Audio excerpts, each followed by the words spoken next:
What's up, family? Welcome to the Evan Says TV show. Today, Ben Crump is breaking down some more of that Nolan Wells situation. We're going to go ahead and get into it. Make sure to hit that like and subscribe button. We are on the road to 1,000 subscribers.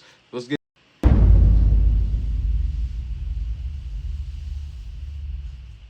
Ben Crump, happy to have you, my man. Thank you, sir. Pleasure to be with you.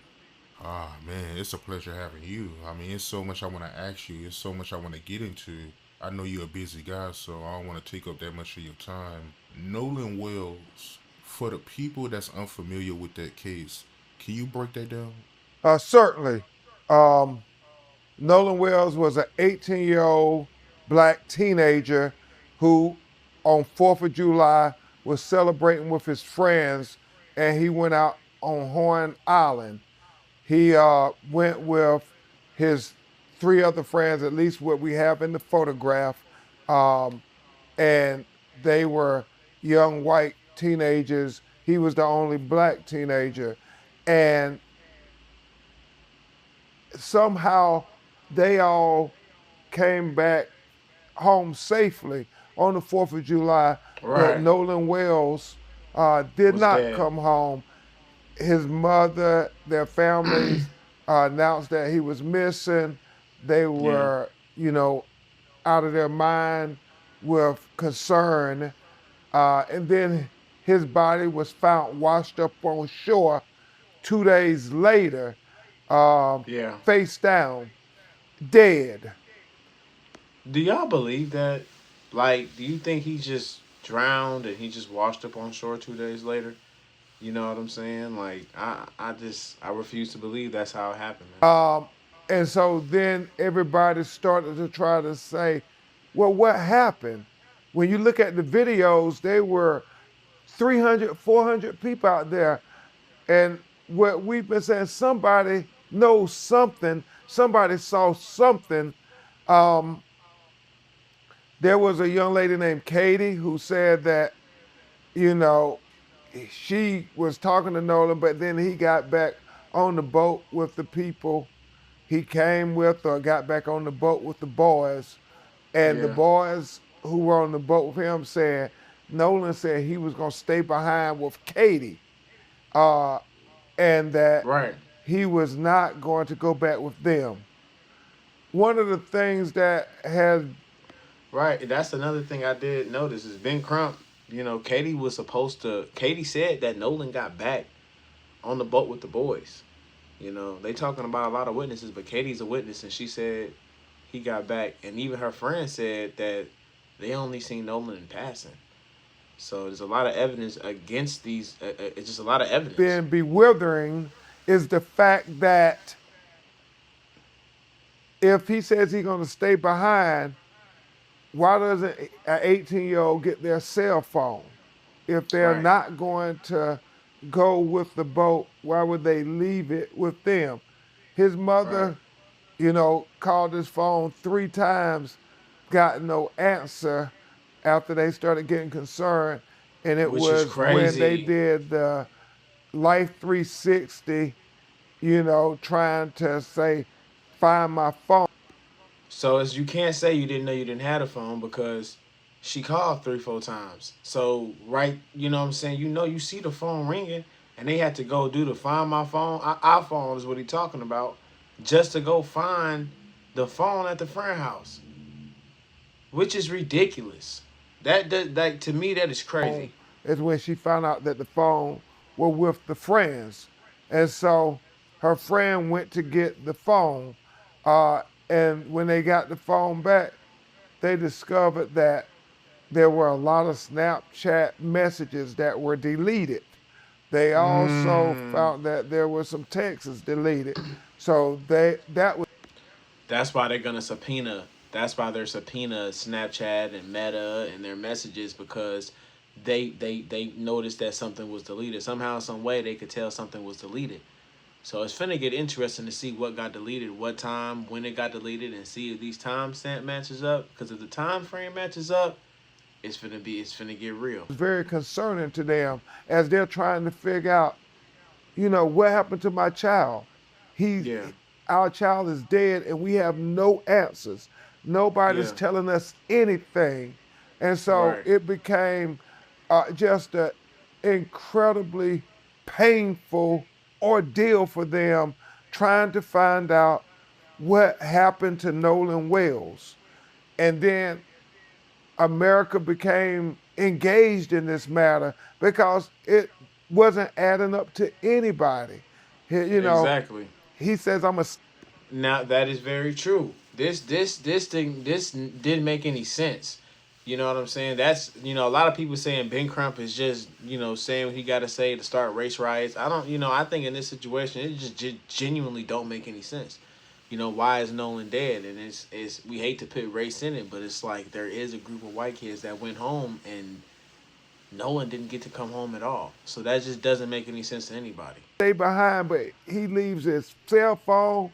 He doesn't have his Right. car keys. You know, Right. where if he stand behind and you don't have any of that information, people are saying, did he stay behind? And so that becomes a question. Um, Yeah. and, you know, obviously there's this CETO audio that comes out that people have did forensic audio uh, engineering on it to try to see what was being said on the audio recording of the CETO counter 911 type call. And it's Yeah. in that call that people say they hear certain things. We have retained audio engineering experts to be able to decipher and to render expert opinions on the validity of the CETO 911 audio that seems to suggest things about the presence of Nolan.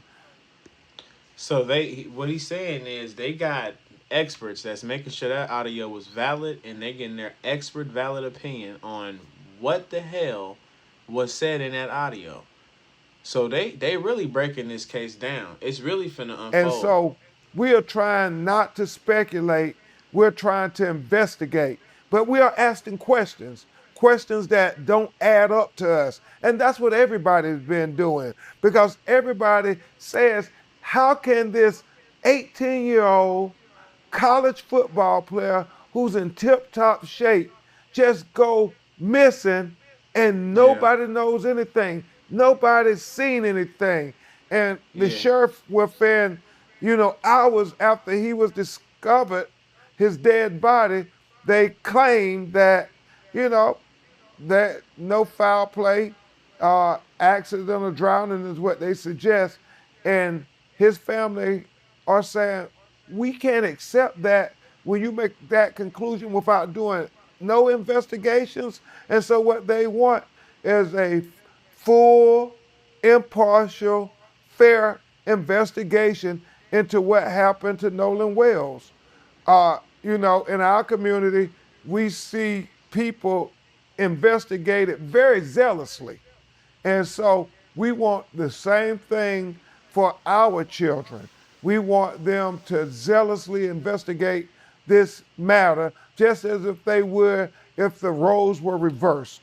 And that's Yeah. what I think has people in the minority community saying, hold on, we want to know what's on everybody's phone. We want to know social media because all of that could become very relevant information as to what happened to Nolan Wells. Correct me if Yeah. I'm wrong, but the woman that Nolan was hanging out with when he was at the island, Katie, her sister, Gracie, came out and said that Nolan intended to go back to the mainland with his friends, right? Yeah, there seems to be a conflict in what they're saying. They said he Yeah. stayed with the young lady. The young lady said no. Yeah, and that's the crazy part. It's really the conflict between them because the young lady, Katie, and them saying Nolan wasn't even with us. Nolan went back with them boys. The boys are saying no. We asked him multiple times to come back with us. That he went off with Katie. So that right there is already a conflict of interest. Boom. You know what I'm saying? So it's not even, for people that out there saying, "Oh, you guys are just pulling anything," and we're not pulling nothing out of our ass. This is exactly like the story didn't add up. It don't make sense, and now y'all story don't add up. It don't make sense. Nothing makes sense. Okay, so we got to make it make sense.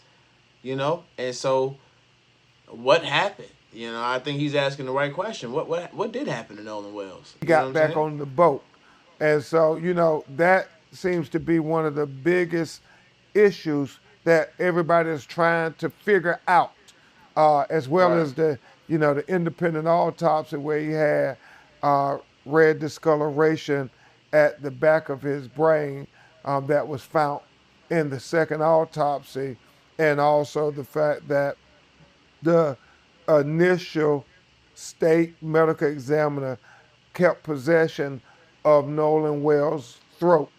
And we don't know why they did that. Our Yeah. pathologist, Dr. Roger Mitchell. Now they did say that that is normal practice for them to take the throat, especially when it's being examined. And I did have some other clips of, if you guys go to the other videos, where they sent the results to the grand jury already. So hopefully we got some information. The grand jury is about to present something to us that we've been waiting for. Um, I pray it's not a situation where they're gonna come out and say, "Oh no, the throat was fine," but they got the toxicology reports, they got the throat reports, they got all that already. They got that sent to the grand jury, so it did come back. So I'm kind of nervous to see. Not just I just want to see what's gonna happen next. You know what I'm saying? So that's kind of why they took that neck and throat. I wish they would have gave it to the private.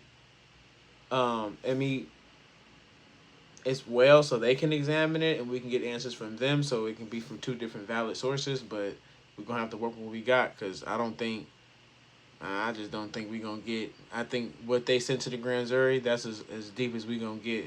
As much of stuff that's been covered up and lies and stories changing, I think that's as deep as we gonna get. Said when he was the chief medical examiner for the city of Washington, D.C., that they normally would do that it wasn't uncommon if they suspected that there might be some fracture or some compressions to the throat.